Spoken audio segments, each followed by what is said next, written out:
water, earth, fire. Gas. Long ago, the four nations lived together in harmony. Then, everything changed when the Fire Nation attacked. Only the Avatar, master of all four elements, could stop them. But when the world needed That gas. he vanished. 100 years passed and my brother and I discovered the new Avatar, an airbender named Aang. And although his airbending skills are great, he has a lot to learn before he's ready to save anyone. But I believe Aang Had better deliver.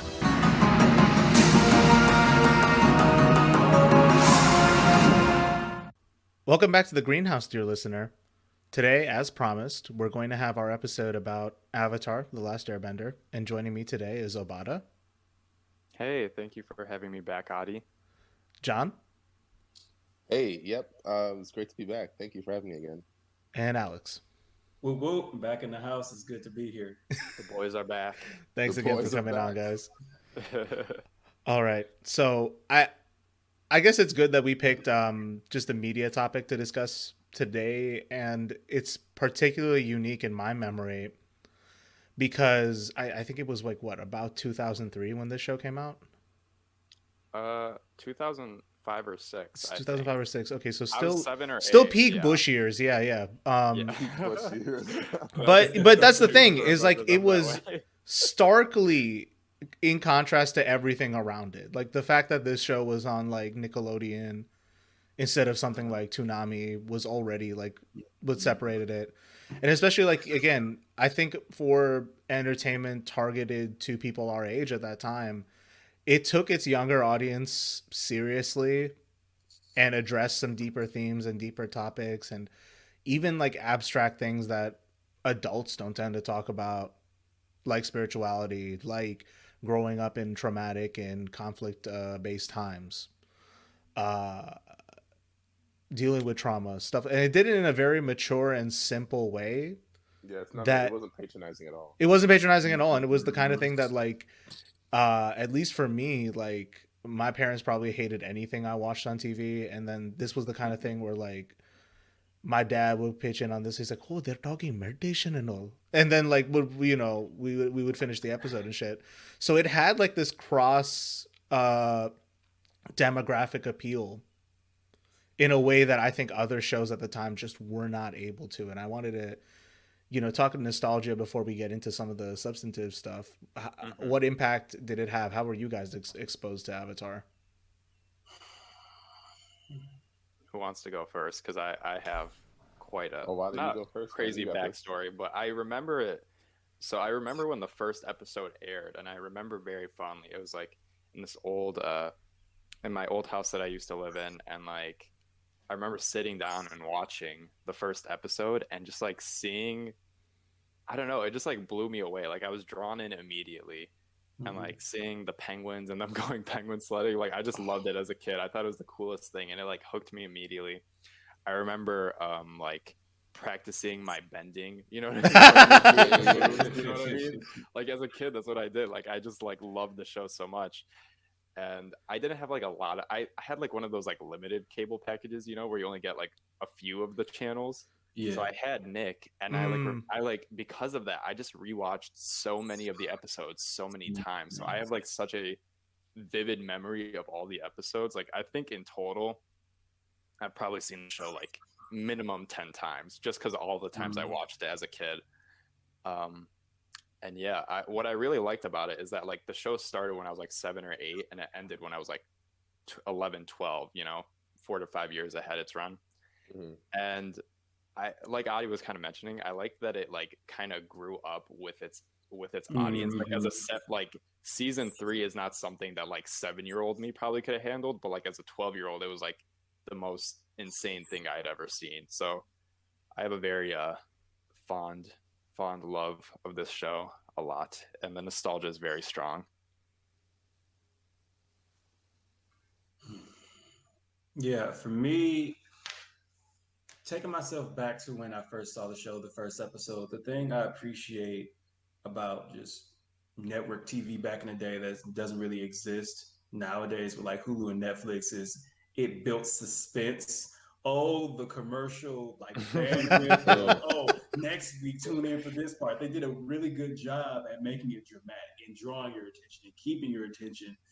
And like Obadah said, from the first episode, I was already drew in, but just that suspense that Nickelodeon would build about next week's episode, it continually kept my interest. That was one of the only shows other than like SpongeBob back in the day that I was committed to. Like I just enjoyed them for two separate reasons, but very much committed and dedicated to making sure I sat my ass down and caught those episodes because it wasn't like you could binge them bad boys. You would get the one new and maybe they replay it over again the half hour or so afterwards, and then it was lost in the wind. You got to catch it based on your TV guide. So yeah, it was a good time. It has a fine place in my heart for sure. Yeah, so for me, like, I got into Avatar a little, like, not later, but late.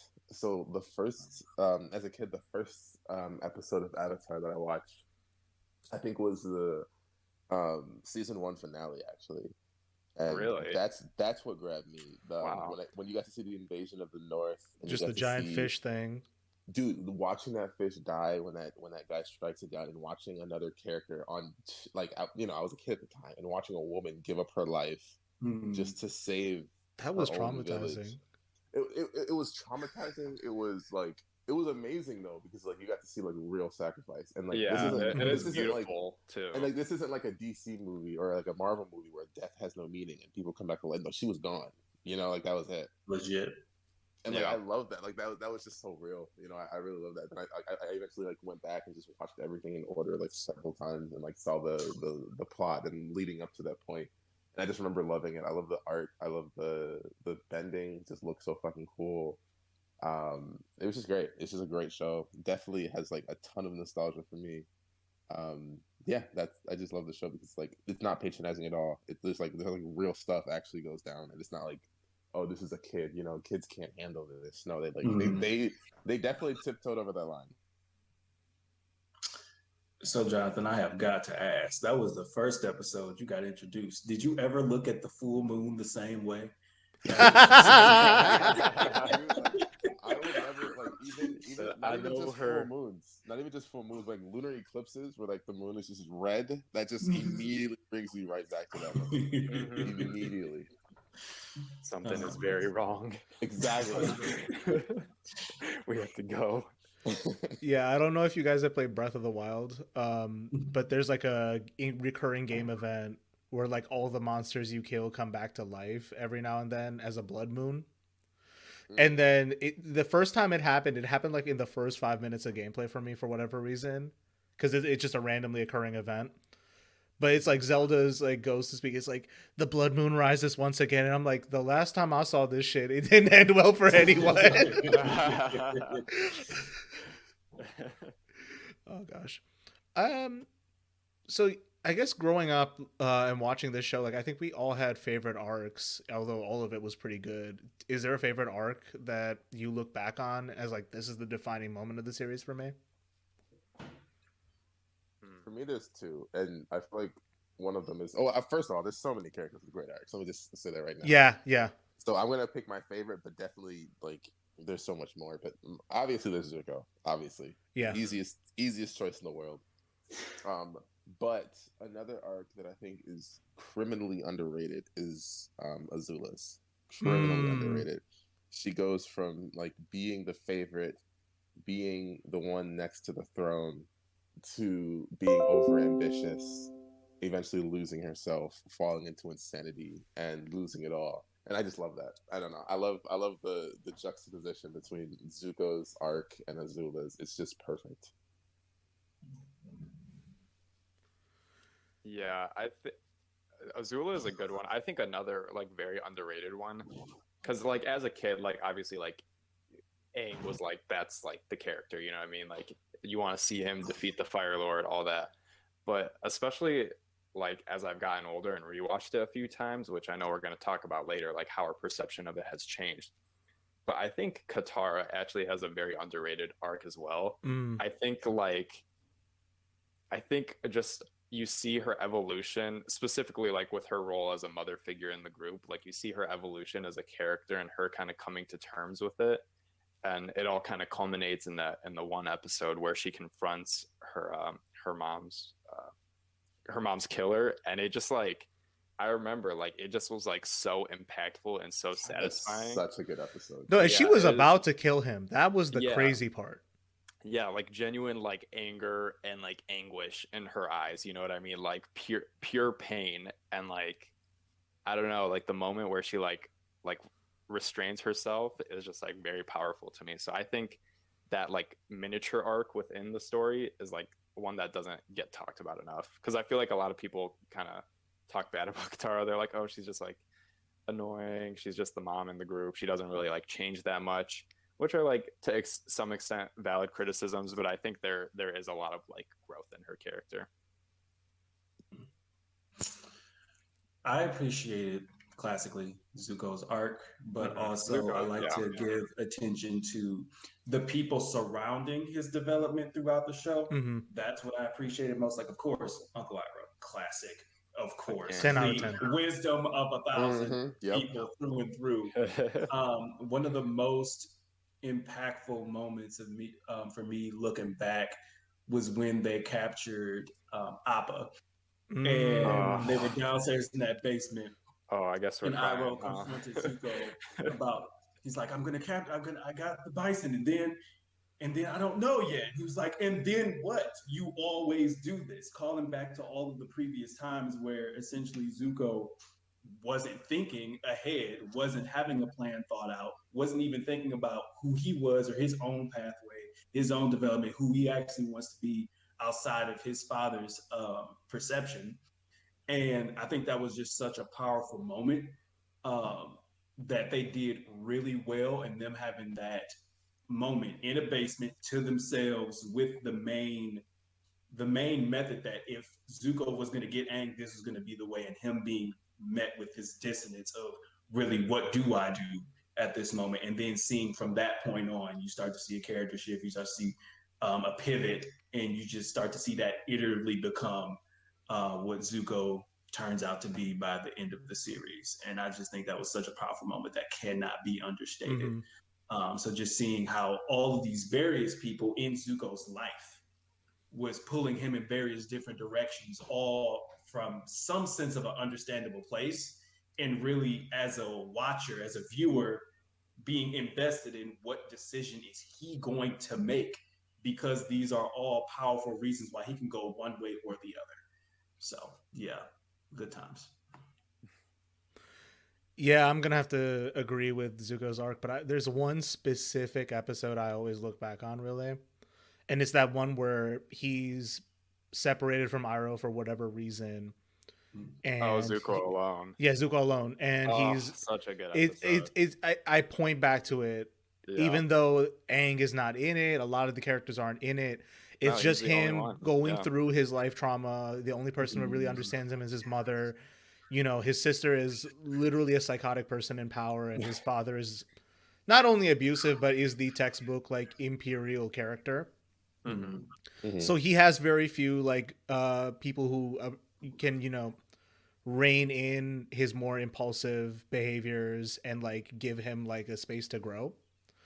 And uh it's contrasted with how alone he is in this moment, and how like he's deeply ashamed of himself, and is, you know, he carries it with him that he's this dishonorable person. And then at the end of the episode, what is it? He defends a family from being what is it? They were From being having, like robbed. they were, by- it was like, basically a racket. exploited. Yeah. I by wanted to say the defenders. fancy word for it, but they were having a racket on them by Earth Kingdom Yeah. soldiers. He does the right thing, fights them honorably with a sword, even when they're fighting dirty. Then by mistake uses his firebending, and it had this nice cowboy vibe going on with it too. So I'm like, okay, way to cross genres there. Mhm. But For sure. you know, he uses his firebending, exposes himself as like Prince Zuko, and everyone shuns him for it, and like he walks on like silently, and you kind of just like internalize like, but that's the most honorable thing someone in that universe could do, and it's still, you know, people will perceive him as whatever.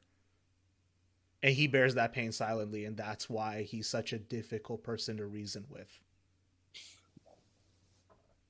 For me, I think that one of my favorite episodes in terms of Zuko's arc was what I feel like the ending to it, which is, in my opinion, the I forgot the name of the episode, but it's when they found the Lost Sun Warriors. And I really like that. Such a good episode. Yeah, I know. I'm gonna say that for every episode we bring up. Because every episode is. There was only episode. one bad episode. It was the one where they were stuck on the Great Divide and they were those two bickering like tribes of people. I don't know that one. Yeah, I don't know what you're talking about. It was the first. That's the only bad episode. Every other one solid. Banger. Yeah. Banger. No, but for Zuko, like I love that episode in terms of his arc because it essentially closes it. It like all his life he's trained to be like this crazy masterful firebender, and we learned at that episode. Oh, we didn't learn, but we realized at that episode that he's mostly like his power comes from his rage and anger, which was, for most of the series pretty justifiable. When your father abuses you like that, kicks you out of your own home, puts you on this impossible quest. He has a lot of rage and anger to deal with and to use as pretty much ammunition or fuel to his fire. But I love the fact that in that episode, like we learn a couple things about Zuko, and one is that he's pretty much calmed the fuck down. Like he doesn't have that same rage, which is why his firebending isn't working, and so they need to go find a better method, a more sustainable method of firebending.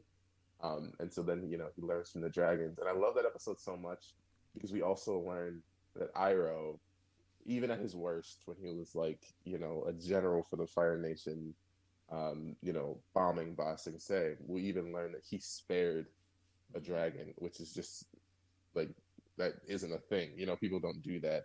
They hunted dragons and killed them for sport. But I think it's really cool that even at Iroh at his worst, we still learn that he had compassion.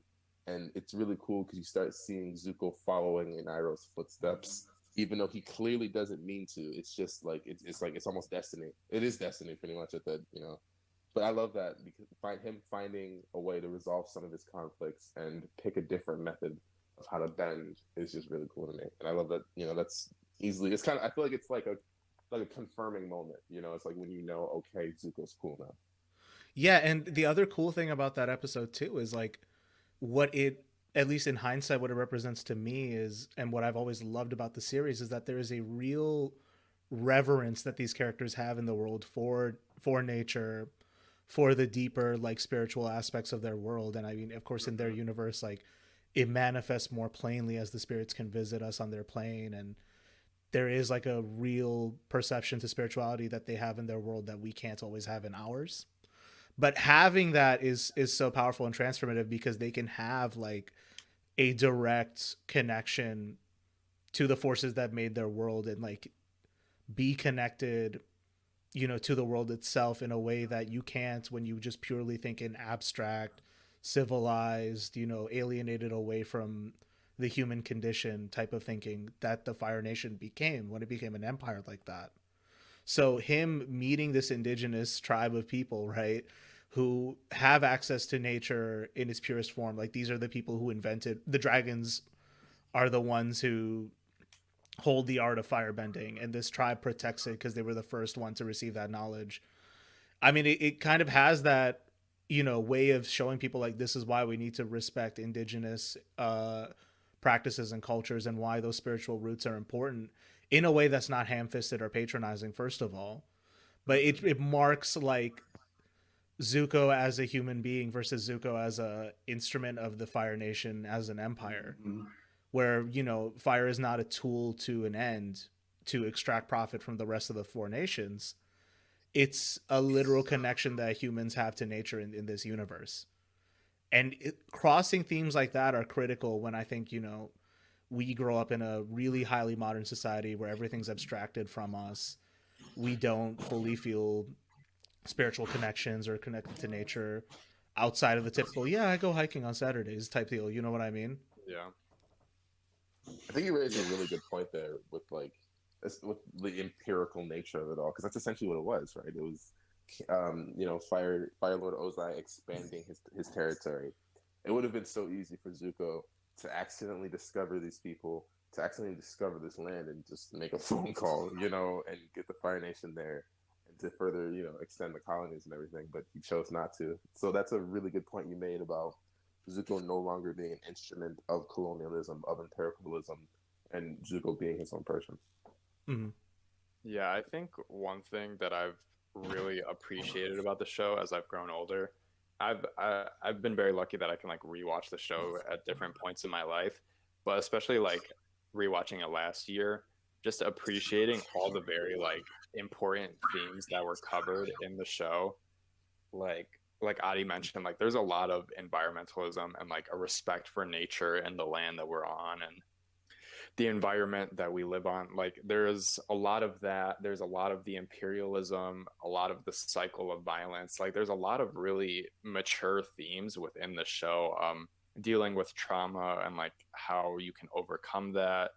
Aang having like the pressure of expectations. Like there are a lot of different themes that everyone can relate to, and I think that's why the show is like so universally loved, and why I love it is just like there's something for everyone, and there's like a struggle and like that everyone can relate to in some situation. I think that's why Uncle Iroh is like such a revered character. Like there are literally YouTube videos of just like Uncle Iroh wisdom for like 10 minutes. Like just like people go back to that because like we need to hear these things that like reassure us, and I feel like they just do a really good job at covering all these very complex topics very subtly.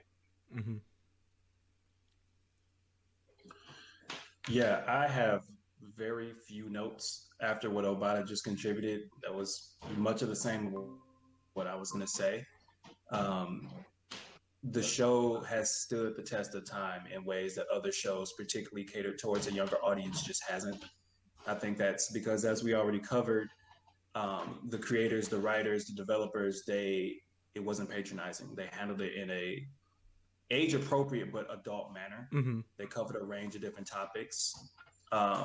Even over the course of the pandemic over 2020 2021, more people got invested into binging, and that was one of the top shows for a hot minute. People started to have more pieces on it, more thoughts on it, and truly it hasn't been canceled. It's been more revered. There's been more people galvanizing behind Avatar just because they did a good job.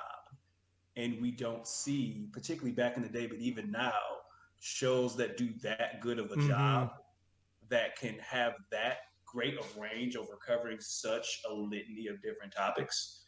And so it's just really a tip to the hat. It's no surprise as to why it's such a trademark show that generations can get behind and love and adore and rewatch and find different things to pull from it.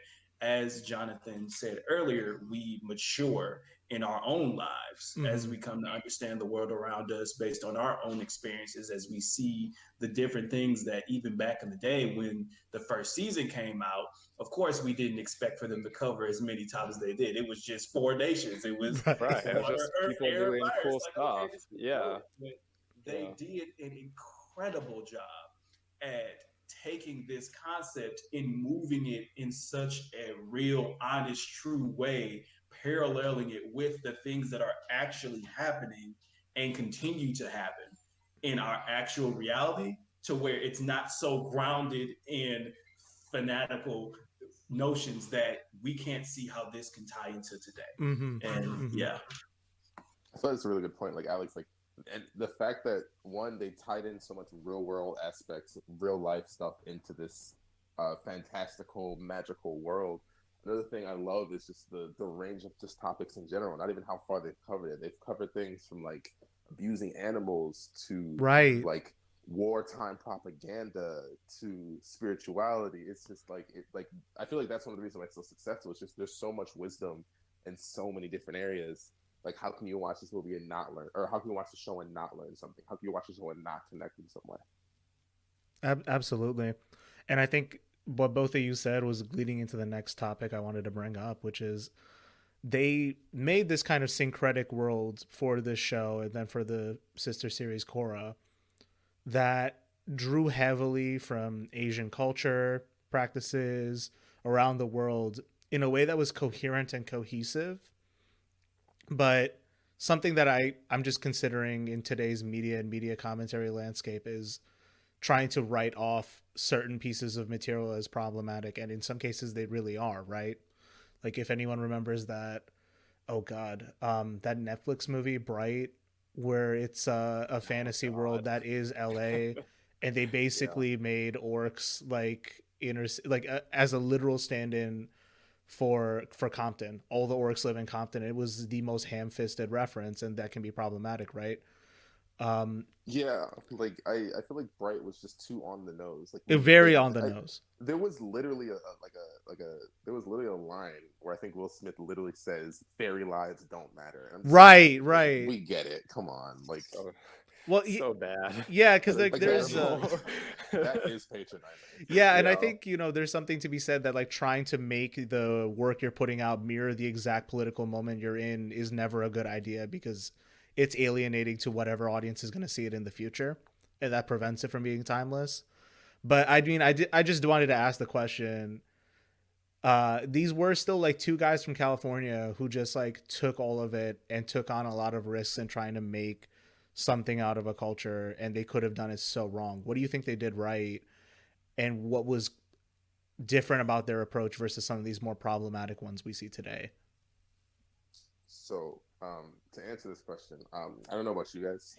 I love occasionally going to YouTube and watching like the behind the scenes stuff for Avatar. Yes. So, to answer your question, Adi, I think there's two main things that Avatar does very differently from a lot of other shows, with handling different culture. I think the first thing is just general respect.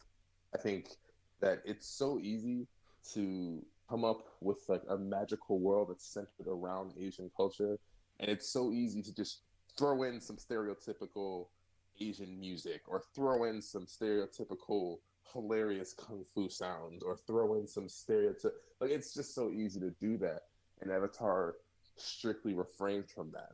Avatar does have Asian-centered music, but it's not the super racist stereotypical jingle that always plays whenever there's like an Asian character on screen.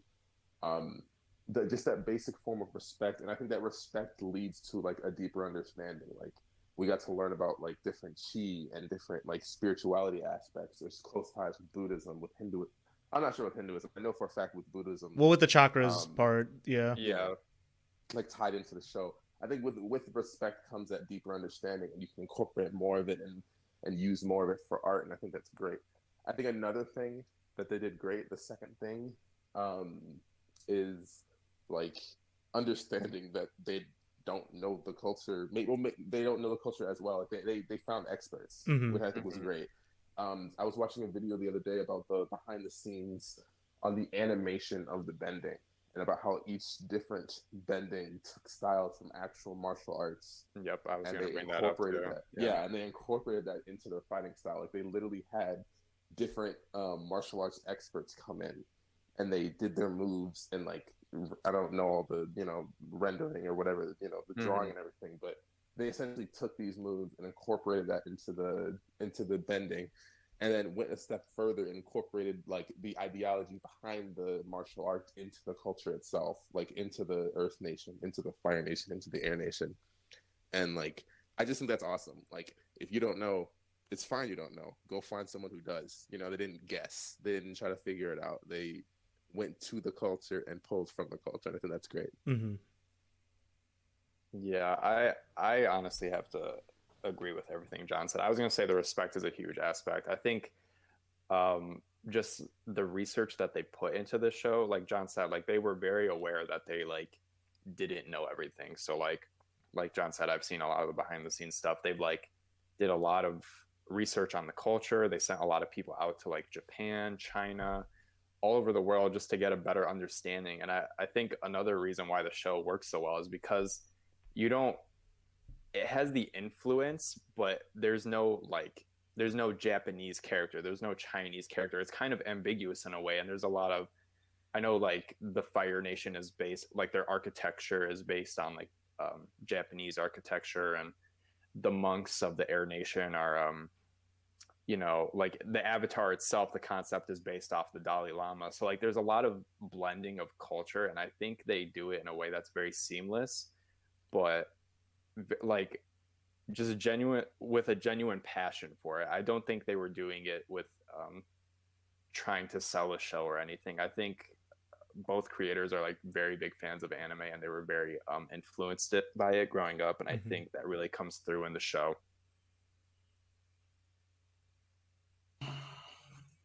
Yeah, same thing. I would say respect is one of the key things that comes to mind as to why it was so good. The other thing I would add in is how thorough they were, which is already something that both Obadah and Jonathan talked about, but just giving more credence to that. This wasn't something that, say, they gave one episode to the Air Nation, one episode to the Fire Nation, one episode to the Earth Nation. They took their time over the seasons to not just gain inspiration from these real world places, these real world spaces, but actually dig into that blending that Obata mentioned, where we know that this is getting pulled from places that's in our reality, but they're also added in their own inspiration and touch to it, to where it's not, like you say, blatantly saying, well, this is Japan and this is the Dalai Lama, and so on and so forth. Like, that's where they had their creative genius come into play. And they also took their time to where you saw the development, you saw the story, the arc, the lore, all of these things come to light episode by episode, season by season. You had the recurring characters, you had the recurring spaces, all of these things that really mapped out how they envisioned this entire series going, being put to life before our very eyes, and having that honor be at the forefront when it comes to the places and spaces that they're pulling from while they put forth their own creative genius.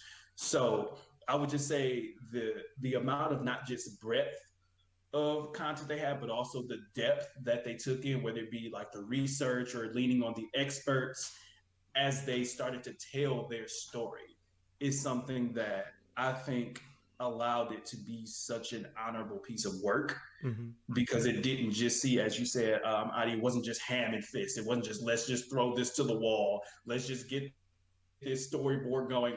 We got 5 minutes to get this to the heads before, like they truly made this process their own. And they took the time for it to be something that, again, is respectable, is true, is honest, but also can, again, stand the test of time, even when we start to get into more nowadays where so many things are being critically looked at as having some sort of legitimate problem to it.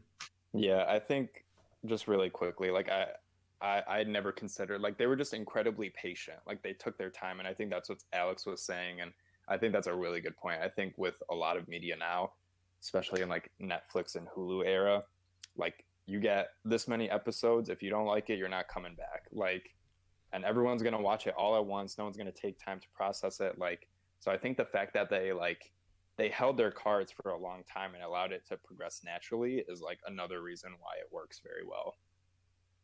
And I think, you know, I get pushback from you guys a lot over how I feel about Legend of Korra versus this show. But I think your emphasis on patience is really what characterizes that for me.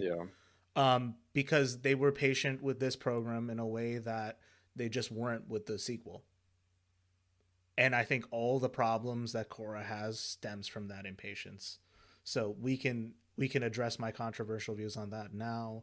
But I did want to, because I know Alex does have to get going first. Throw hands. Well, here's the thing: Alex does have to get going in 15, and then me, John, and Obadah can finish these points later. So first, I want to get your takes in on the Nickelodeon live action movie that ended up happening, The Last Airbender. Did you guys ever get around to it? Sorry, what was that? I don't know what you're talking about. Yeah, I don't know what you're talking about either. Yeah. Okay. You guys are clearly, I understand you guys are going full Stalinist on this one, but I will say, with my genuine answer, I was very excited to see the movie, obviously. I think I was in 7th or 8th grade. And as you can tell, this had a very big impact because I remember like what time of my life it was. And I remember like movies was not like a common thing we did with our family, because like 5 to 6 people going to the theater, that can get kind of pricey. You know what I mean?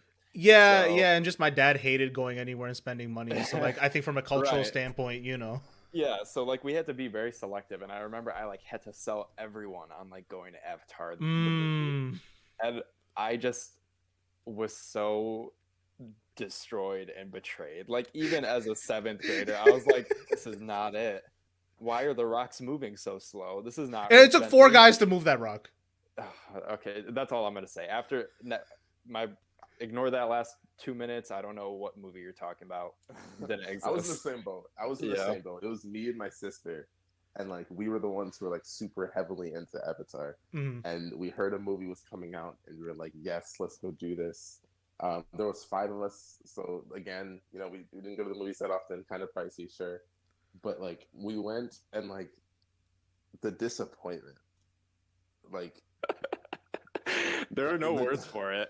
There are no words. Like I wanted to be angry, but I was sad. Like like this is my first heartbreak, dude. I personally felt discriminated against. Maybe. It felt like it. It felt so, man. And don't get me started on the writing was terrible. The races for each nation. Oh my god. Make the Fire Nation brown people. Yeah, bro, go for it. Go off. Like that was such an unnecessary thing that they didn't have to do at all. I just want to say that I also remember my time vividly. I'm pretty sure that was one of the few movies at my time at that age that I saw in IMAX because I was that excited. Oh, the money was absolutely wasted. We paid extra for the 3D, man. Don't get me started. I was like, That's rough, want buddy. this to be a whole experience. That's rough, buddy. It was me and my brother and my pops. We drove the whole ride home with no words. We needed our personal time. We needed to self-soothe after such a horrid experience, a waste of our time, of our money. Really, just I had no words. I could not believe. I had to double check to make sure I went into the correct theater. I had to double check the title. I was like, "Is this correct? Is this what this is supposed to be?" I almost didn't go back to the series. I was like, I'm done with this. Everything associated with Avatar. Yeah. I was like, Korra came. I was like, screw this. I don't care. It took me years to go back to Korra. I was so distraught. My whole worldview was changed for the worse. And it took a minute for me to come back. I just can't believe more people weren't radicalized by that experience. Like, damn, they take our money and do this kind of shit to us. Fuck this. Destroy the whole system. How is there not like a class action lawsuit? Right. Like M. Night Shyamalan. Like all these people whining about the Star Wars movies. Like people crying about the Star Wars movies, the new ones that Disney made. I'm sorry, that feeling of betrayal that y'all had does not compare to what us as kids went through watching this movie. Just our first time realizing, like, damn, studios don't care about you. The financial interests that go into the production of cinema don't care about source material, don't care even if the product is good. They just knew we were going to go in there, fork over the extra money for IMAX, and just watch this. It's like literally like we got. It's that is textbook abuse by society. Like you go in there, endure horrible treatment, and then you just walk away like, maybe I did something wrong. Maybe I did something. Oh my god! The production of the movie gaslit us. It was being gaslit in a greenhouse. That's what it was. Shameless plug. All right. I feel gross right now. We talked about. Well, this too long. let's feel better. I have 2 questions that will soothe us. I need a detox. Okay. Yeah. First part of this question: if you had to pick a character, pick one. And what's your favorite hybrid animal in the series? Are we being our favorite character? Or which character what we are want we to picking? be? Yeah, what's the criteria? You can pick the criteria on that one in terms of is it the one whose story you vibe with the most, or is it the one you want to be? Honestly, I will say though, wanting to be a fictional character is central to the bisexual experience. Your mileage may vary.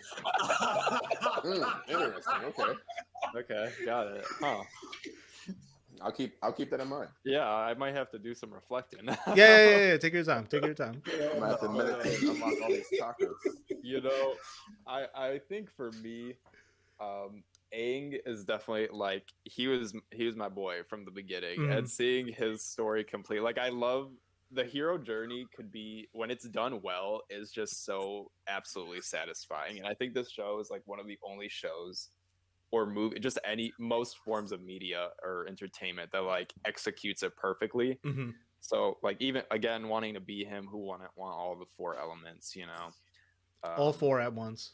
All four at once, exactly. A favorite hybrid animal? That's a good question.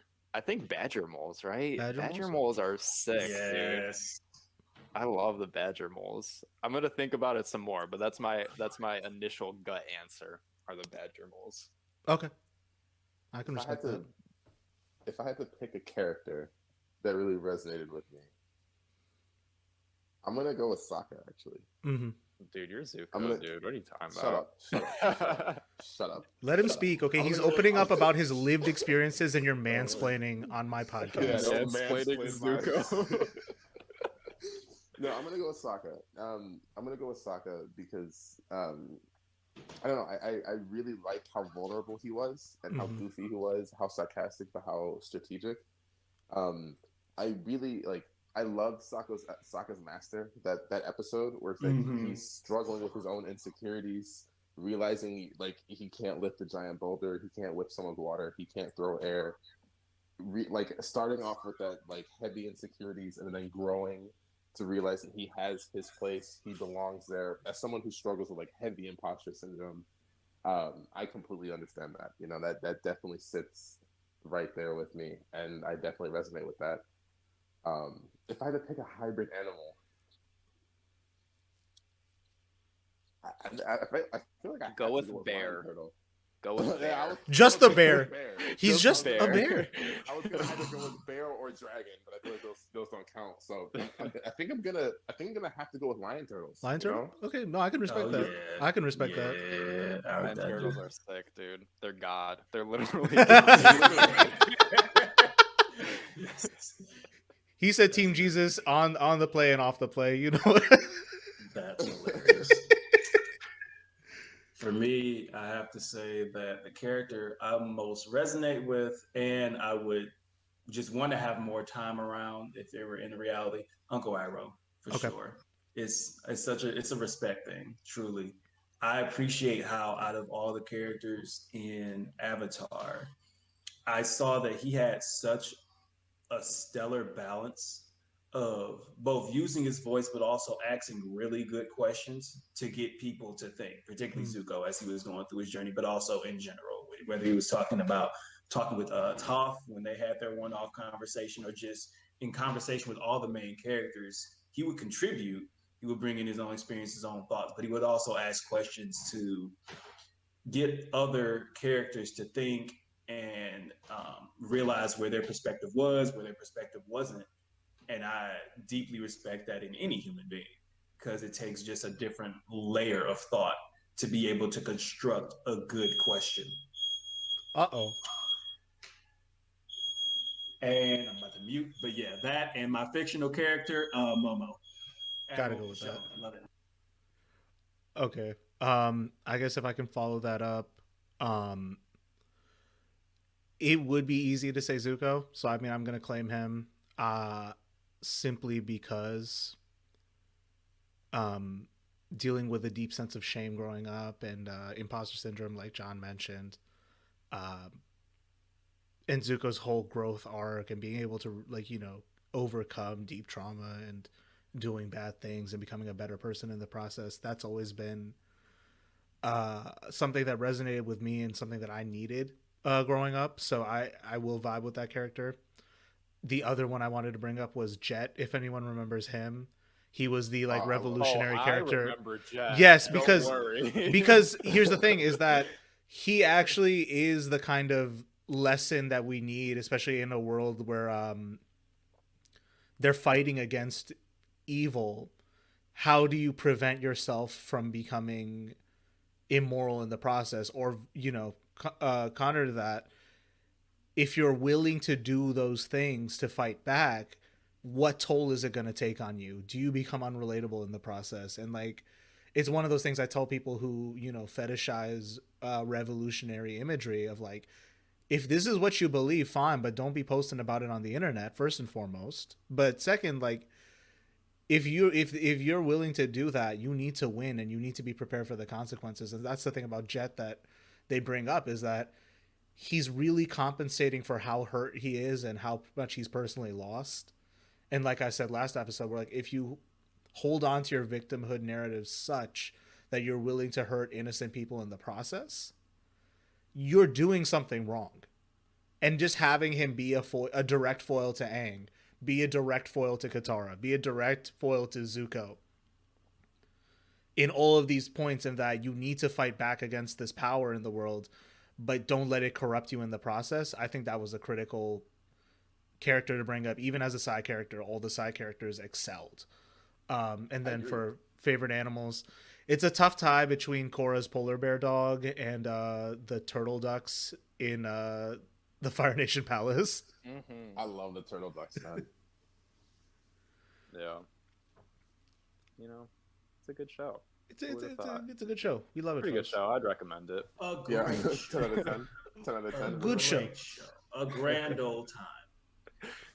I must say, sir, it truly is a fine program. You guys remind me of that scene where Sokka and Aang are trying to be all proper. Okay. And they headbutt each other. Yeah. Dude, you can name an episode. I'll tell you exactly what happened.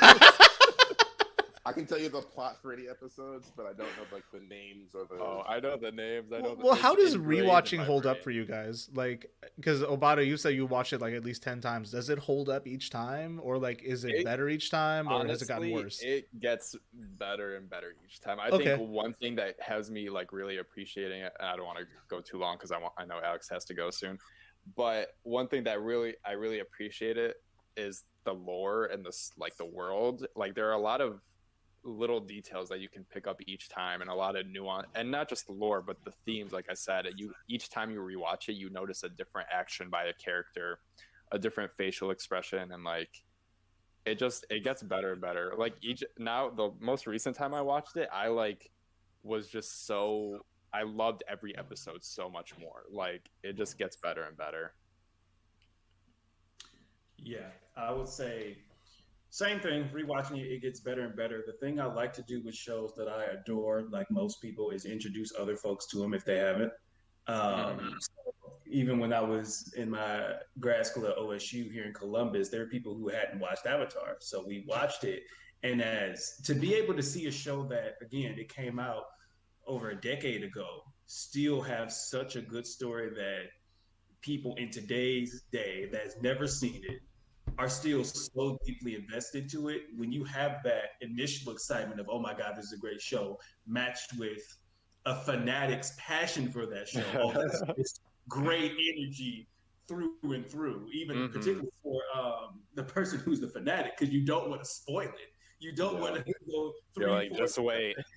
You have to withhold your passion, but just to be able to see another life get invested in something that you know is great, and that they're coming into understanding its greatness, and you even, like Obadah said, you might be picking up on two different things. Like that's what the community is all about. Absolutely. Absolutely. But yes, with that is my time. Adi, as always, it's a good time, man. I really appreciate you having me back on, having Jonathan Obadah mix. The boys are back. Hell yeah. So, yeah, I appreciate you, man. Have a good one. All right, take care, Alex.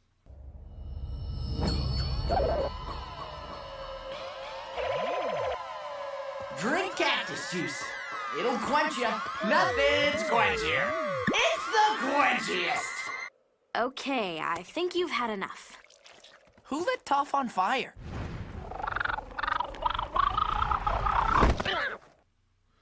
All right, I guess we're gonna have to pick up where we left off then. John, did you have any further comments on rewatch value before I move in? Rewatch value it's there. It's absolutely there. And even if like I love rewatching the show, and I'm not gonna pretend to like know every single theme and motif inside the show. Wow, But like you're even a fake fan, dude. Fake shut fan. Shut up. But like even if you don't know the themes and motifs, and you just have a general idea of what's going on, like rewatching the show is just so nice, just for the pure sense of just art. Like watching Zuko fight Azula, that last scene in the Agni Kai. Just I will always sit down and watch that. Watching again the season 1 finale, I will always watch that. Like there's just episodes and like even not even whole episodes, but just scenes and pieces and just interactions that I just love throughout the show, and that's what keeps me coming back and rewatching it. It seems like the art is so good, and the message is just the icing on the cake, and that's kind of where the replay value comes in at. Mm-hmm. It's just all of it being good and all of it being something for everyone. That's what makes it powerful and so far-reaching. Listen, we could have a whole episode, but the animation and art of the show is absolutely unparalleled. Like shit today looks so bad. The stuff we were doing in 2008 that looks so exponentially better than like most shows that I see now. Like it is truly wild to think about. Absolutely, like the animation that shows it's unparalleled, and the progression of the animation is also really cool because season 1 you could tell they're still kind of finding like the look that they're going for. It's a little rough around the edges, but like season 2, season 3, beautiful, it just gets so crisp, so clean. Amazing. The action, everything. There are just so many aspects of the show you could cover. Like 1 hour doesn't do it justice. You know what I mean? Yeah, and I mean that's. For me, I think I've probably rewatched it. My total rewatch is probably closer to 5, maybe. I think the most recent time was in the pandemic, like height of the pandemic last year. We're still in it, guys. Just because they're losing shit doesn't mean anything, right? Yeah, we're not done yet. But I think when it came out on Netflix, and then everyone was like, "Okay, fuck, let's all watch it again." I think it's definitely positive to see like all these people getting to see it again for the first time. For me personally, I think just seeing how good it was and then knowing what was going to happen in Korra kind of made me sad towards the end. And I was kind of just, I mean, I'm an annoying person. I consume media in a very annoying way. I rant while I watch. It's very unpleasant. I understand. But hey man, if it works for you, it works for you. It's not working for me or anyone. But the thing is with Korra, I was very excited for it because season 3 was like the last we'd ever get of it for a while. And like, again, there was nothing like Avatar. And then someone promising you, hey, it's back as a sequel. There's another Avatar now. You think like, oh my God, maybe life can be good again. And so it comes out and I'll admit, like I liked the first season up front, but as it started to go on, I started to just like feel a pit in my stomach. Like I couldn't say all the things about it that I wanted to because in my mind, I'm like, well, I should be happy we're getting a sequel. But once I saw that, like, remember in season 3 of it, they didn't even release it on TV at a point. You had to watch it on like online. Yeah. That's when I started to get the hint of like, okay, I think they're getting fucked over somehow, and we wouldn't get the full... Oh, sorry to interrupt, Dottie. Oh no, you're fine. It really is a shame because I agree with you. I think season 1 is my favorite personally because that was supposed to be a one-off season and it had like some form of closure. It was a nice ending. Like it was a good short series. Like if that was the whole series, it would have been very satisfying. It wasn't perfect, obviously, but I really enjoyed it. And I think the way Nickelodeon kind of kept tugging the creators back and forth. They're like, okay, well now you get a season 2, but that's it. And then they got a season 2 and they're like, okay, now do a season 3 and 4, but we're not going to give you money to do it. Yeah. So figure it out. And like, it really is a shame because a lot of people give Korra a lot of crap, which there are very apparent flaws in the show. So I understand it, but I think overall it is a very good show. Like compared to most shows, it is very good. And I do genuinely enjoy it. There are parts that I very much dislike, but overall as a series, I do enjoy it. And I just love being in that world. So I do have a soft spot for Korra. I am a Korra defender, and I will not apologize for it. Yeah, I am also a Korra defender. Even though personally, like my favorite season is season 1 and season 3, I think. Yeah, season 3 is good. Like but like personally, I like the show. I feel like because because it wasn't as thoroughly followed up as sorry, it wasn't thoroughly followed up on as Avatar, the original was. I feel like a lot of it was missing. It just felt empty. But I will say that like I do like some of the plot lines and avenues they've explored. Like, for example, like they did touch on topics that the original Avatar didn't, right? Like, specifically talking about like the vulnerability of the Avatar. Like, yeah, Aang got shocked with lightning in the Avatar state. That's cool and all, but like Korra was like at one point literally like psychologically broken. Like Korra Right. was truly vulnerable. Like she was the definition of the word vulnerable. And I like that you create this character that on paper is like omnipotent, right? On paper, this character can do anything, but then you just break them down and you get to see how that character will react, and you get to see, you know, how vulnerable that character can be. I really like how Korra followed up on that. I like their execution in that sense, but in terms of the overall like world building, in terms of the overall like lore and everything, I feel like they could have done a lot better. Yeah, and I think I was ultimately going to get to the world building aspect because that's where I have my first issue with it is the production note regarding Republic City as a whole was what if Manhattan happened in Asia? And that's something I take issue with because what the original series did so well was there was no real, like, yes, there are parallels to the real world, but it's not a world that the American audience recognizes, and not even an international audience recognizes either. It was not meant to look like our world, but through it we could explore ourselves, right? And then trying to insert America into the picture now makes it problematic because now you have to insert American context into this world. And even a better creator could have handled it, but I don't think it would have been good either.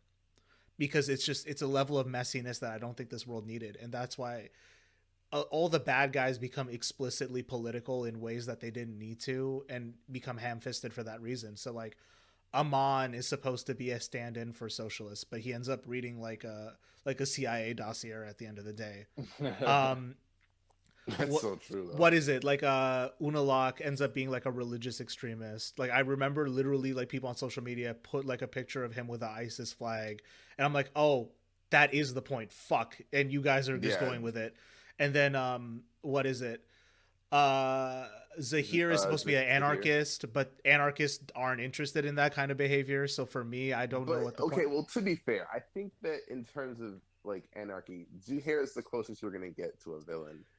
Yes, but in terms of like trying to intentionally destabilize things, I'm not sure. Like in terms of like, okay, an expression of someone who doesn't believe in Yeah, that's hierarchy. like a very literal definition of anarchism, Yeah, it is. which It is is like, hyper literal. It is yeah. hyper literal. Yeah. But I feel like in terms of villains, like if you remember his the media- motivation made the most sense to me, him and Amon, which is Yeah. why I think, and even Kuvira, I thought her motivations made a lot of sense. Yeah, Which yeah. is why I ultimately don't mind them as characters. I do think they have flaws, but I think they're at least more interesting than a Fire Lord who's just, I'm a bad guy who wants to take over the world. I think they at least gave them a little more depth. So That's why I really didn't like the second season. Like I feel like the bad guy was just bad to be bad because he's bad. Yeah. And I want to briefly go back to what Adi was saying about Manhattan and Asia. I'm like really conflicted on that personally because on one aspect, I think it's just really a really interesting concept, but I think, and I do like a lot of aspects of it. I also think they kind of put themselves in a corner where they kind of had to keep pushing it further and further, and that's why like the giant CGI robots just like do not do it for me. And I think if you stuck to like just kind of this world that you had already established and you hadn't pushed it so far in one direction, you would have gotten something that felt a little more like Avatar and a little less I don't even know the word, maybe like absurd. It just felt kind of absurd by the end because they were in this, they created this version of a city. And I think, but again, on the other hand, it creates a lot of interesting scenarios and a lot of new dynamics in the show. So it's something that I have very mixed feelings on. Ultimately, it's not my favorite thing ever, but I mean, it is what it is. And I think the beautiful thing about Avatar is that because there are thousands of avatars, we can always go back 1,000 years and learn about a new avatar, or we can go forward and learn about a new avatar. Like, there's just a lot of options. And Well, trying to destroy the Avatar cycle with that was why I took issue as well. yeah, I would rant about that. I don't know if we have time for Well, that. well, no, we can try. I think Yeah. we're at what, like just an hour right now, so I think we can maybe push another 30 minutes. I'm glad you brought up the points that you did, because those make up my other criticism, which is I think they were just too deeply influenced by the studio and market forces in a way that they shouldn't have had to be. So I think Yeah, and to be clear, I don't think you're blaming them, right? You're blaming the studios. I for mean, that, 'cause I can blame anyone I want, but That's true. really, like, yes, I think that what I I'm think- really, yeah.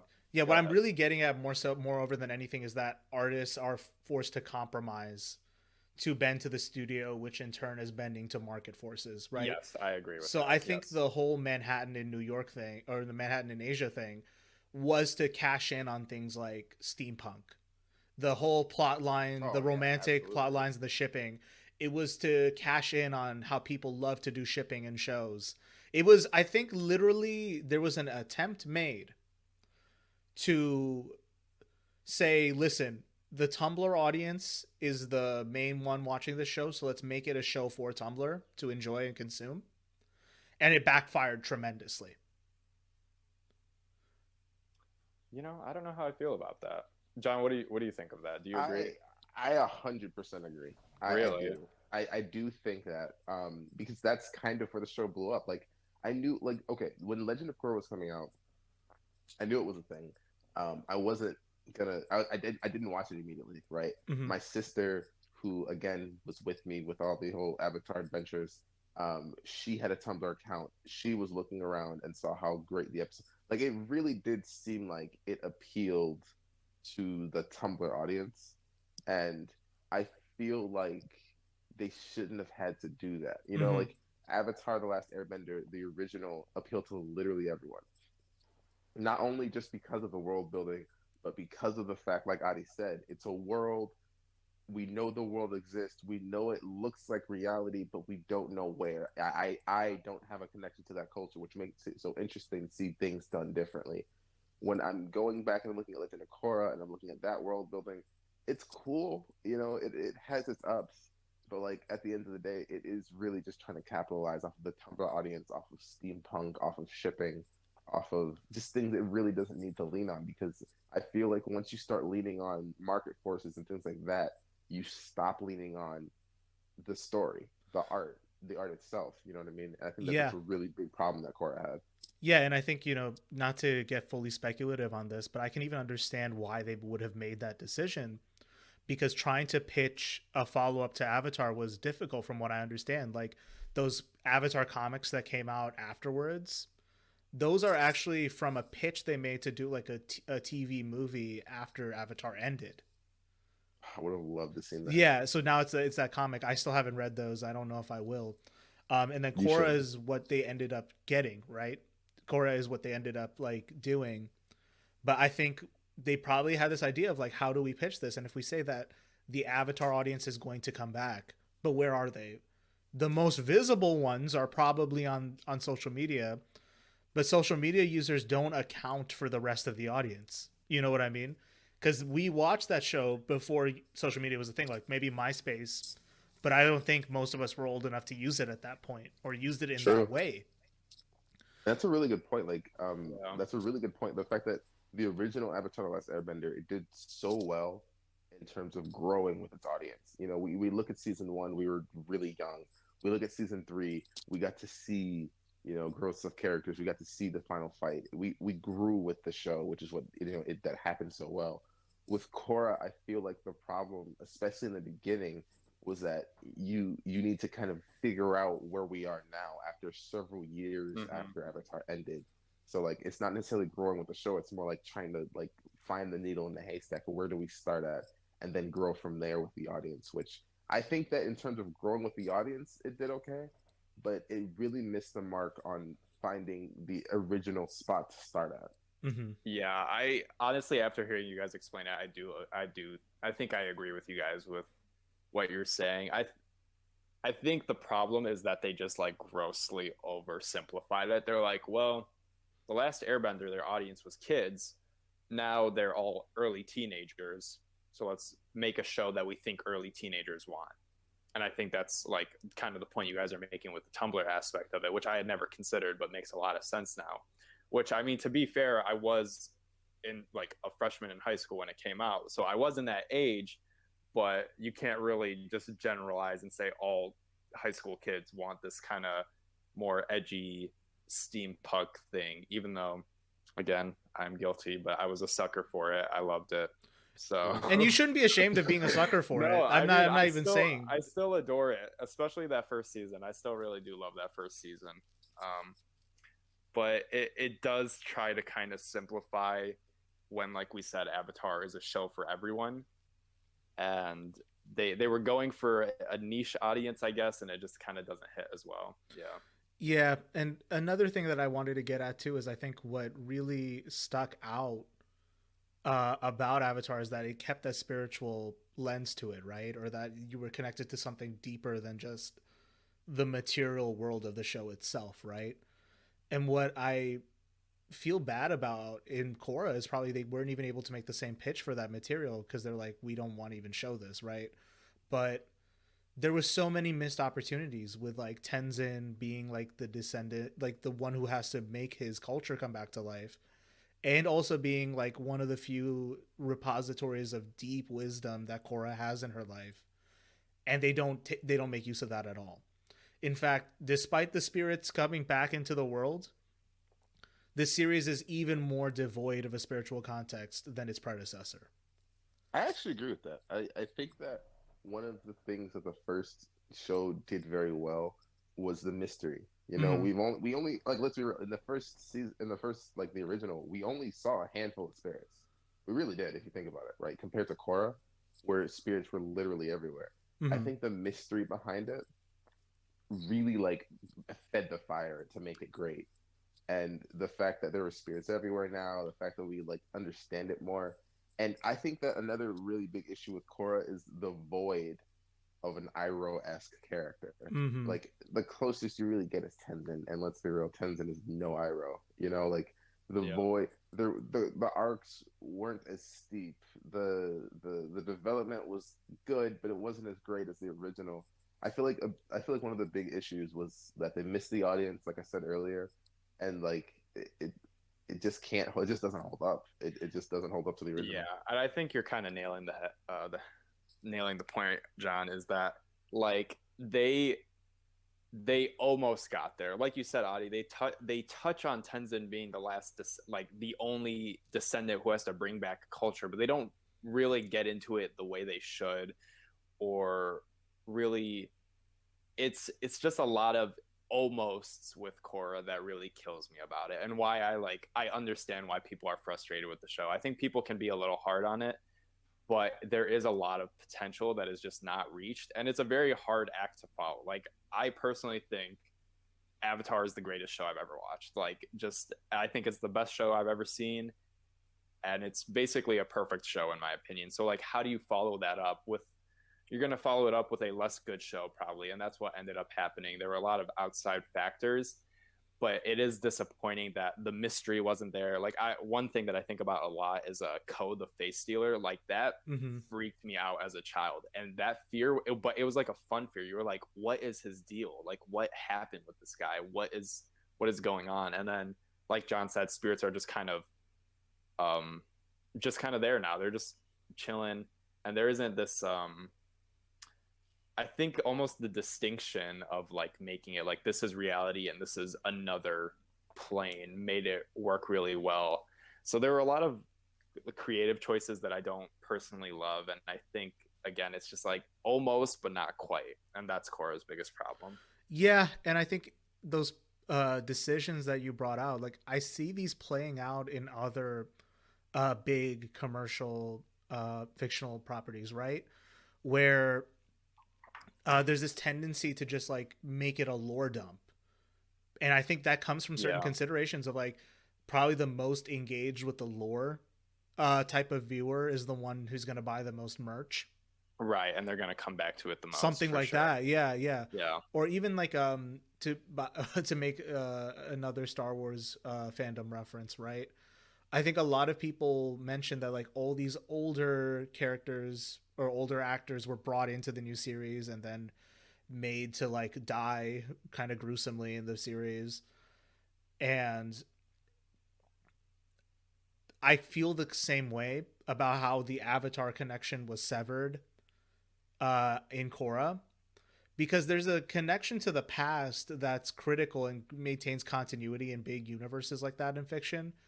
And when you separate them, yes, you have shock value. Yes, you like put a big twist in there, but I think it's okay to keep magic in your world. You don't need to keep taking it out to like, like there's a difference between Game of Thrones and like the rest of this shit, in that the whole point of Game of Thrones is everyone is dying and life is cheap, and to be a hero is to take a big fucking risk. You don't need to do that everywhere else, but everyone sees it happen and they're like, well, we got to start doing the same shit. We got to get those numbers up. Got to pump those numbers up, boys. And it's a shame. It's a shame. It's a shame because it means artists can't even make their own decisions. Yeah. They can't even fail on their own merits.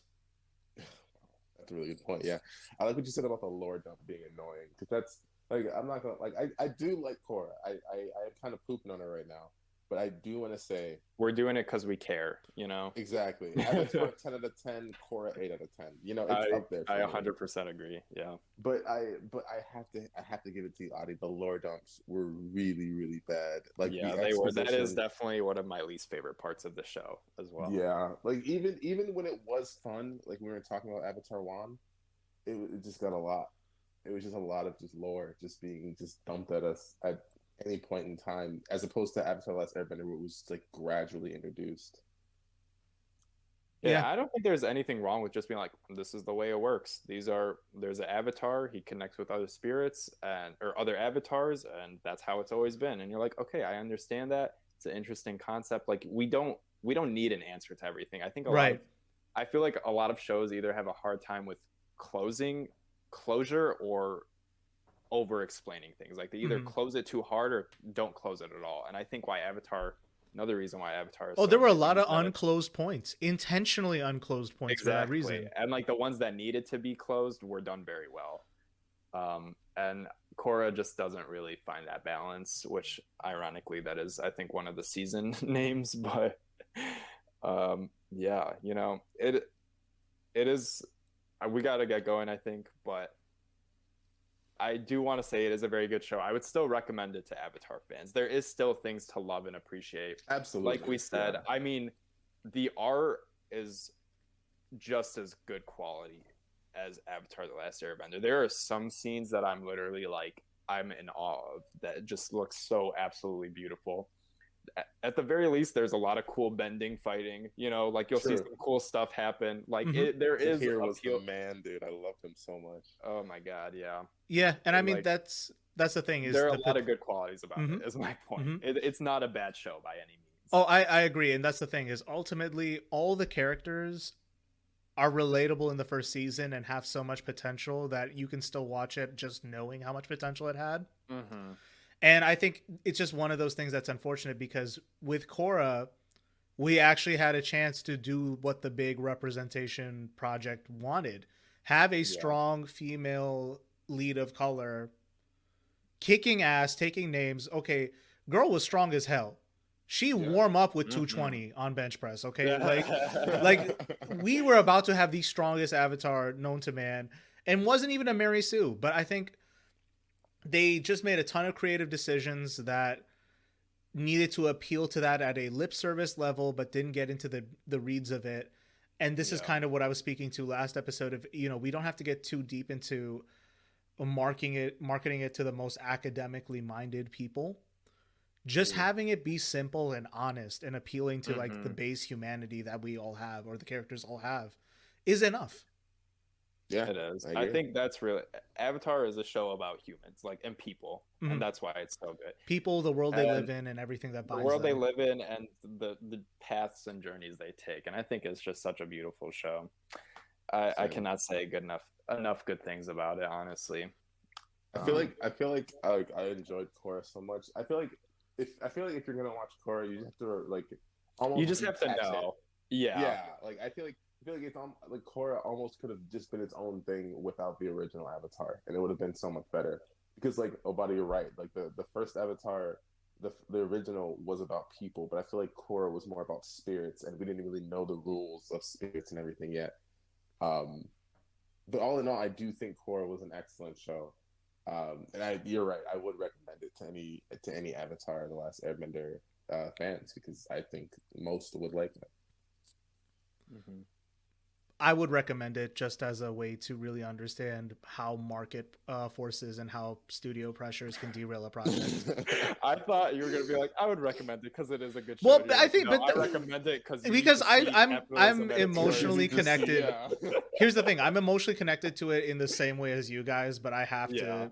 I want to be It's honest. hard to ignore it. Yeah, you have to be honest about it. There's a lot of prefacing with Korra, so yeah. Yeah, because I enjoy a lot of bad things. I watched every Marvel movie. That's with notwithstanding, right? But I think just understanding how much pressure artists are under to deliver a certain kind of project that can stay mainstream and make the most money is kind of indicative to where we are in the media moment. And I mean, you know, we can talk about there's a proliferation in superhero movies and bringing existing IP into like what movies are acceptable to make these days. All I'm saying is take a look at what happened in 2008. There was a recession. Iron Man was the only movie that did well, and the studios made a decision to say, fuck it, everything we're making is a superhero movie now. Because it seems to be the only thing that can stay commercially viable. And that hurts art. That's really all I'm getting It at. does hurt It art. does. And I think that's to kind of wrap this up really quickly. Like it is truly just a beautiful artistic show. Avatar. Absolutely. Like, it is. You could tell that they had something they wanted to say, and they were able to say it the way they wanted to say it. And I just absolutely adore the show. There's just so many. We could honestly talk about this forever. We got to get going soon, but the way I would like to, end it is I just want to say thank you, Adi, for having me, and My pleasure. maybe we'll get a cup of tea when we hang out next time. I'll brew us a cup of tea. How about that? Yeah, that sounds good. I would like that. We'll play some Pie Show. Yeah, you have the pie show board, right? That's Yeah, true. we will do that. Man, that sounds like a good Yeah, time. this summer we drinking tea, playing pie show. All right. Hot Iroh summer. Hot Iroh summer, baby. Hot Iroh That's what it's summer. about. Well, thanks again for coming back to the greenhouse, dear listener. I'll post our social media in the description below. Until then, take care.